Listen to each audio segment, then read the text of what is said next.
এটার আরেক নাম। মানে খাইতে খাইতে তো শেষ হয়ে যাচ্ছে তোমরা। আগে একজন আরেকজনে কি কইতেছে শুনেন, বাহিরে আমি পরে কমু। বলছি ব্রেন থাকলে বোঝার কথা। 350 টাকা বইয়ের দাম। নবীজি কি পদ্ধতিতে চিকিৎসা করছে পুরো বইয়ের পাতা দেখছো? হ্যাঁ, তসব বিলালে বইটা আনেন নাই? হ্যাঁ, বইয়ের মধ্যে কিচ্ছু নাই। 36 পাতার একটা বই যেরকম 100 টাকা খরচ নাই। এই বইটা তুমি 1000 টাকা আমরা বিক্রি করো।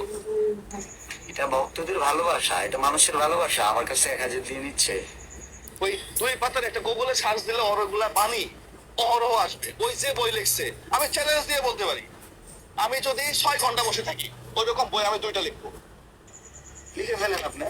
আপনার ভালোবাসলে আমি 1 লাখ দিয়েও নিতে পারি, আপনার ভক্তরাও নিতে পারে। দর্শক বিলার স্বর্ণের আংটি পাইস, আরো স্বর্ণের আংটি আরেকটা কিনে দিয়ে দিস। যে পরিমাণ গিফট আমি পাই আমি তো রেখে দিই না, আমি দিয়ে দিই। ওই তুলনায় তারা যা দিচ্ছে ওইটা কিছুই না। কারণ এটাও, এগুলো সবই মানুষের জন্য, লাভার জন্য না। আমিও বিএসসি ইঞ্জিনিয়ার, মাল মাথার মধ্যে একবারে কম আছে তা না, কিন্তু মানুষকে ঠকাইতে পারবো না, কথা স্পষ্ট। যে ঘুমাইতেছি না, চলে ব্যবসাপাতি কম চলে, অনেকেরই লেগে যাচ্ছে। দর্শক বিলাল আসলে কি একটা অবস্থা। আমার রেস্টুরেন্টে দম বিরিয়ানি 200 টাকা পাওয়া যায়, যেখানে খরচ আছে 180 টাকা।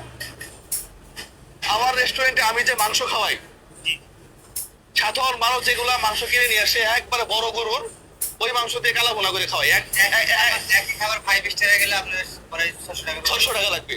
আমার এখানে 250 টাকা দিয়ে খায়। আবার এখন দর্শক বিলাল একটা ওয়েবসাইট খুলছে, drsokbilal.com।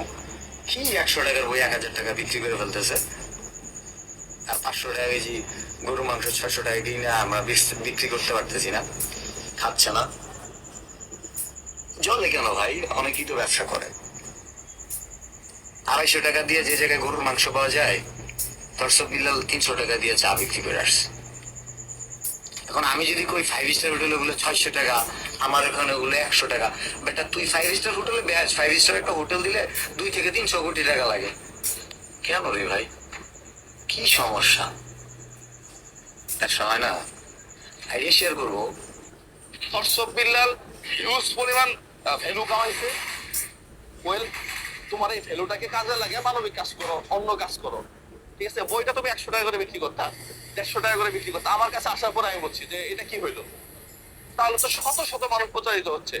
আমি বলছি তোর এই বই কিনতে হবে ভাইয়া, আমি কাউকে বলছি বইটা কিনতে হবে।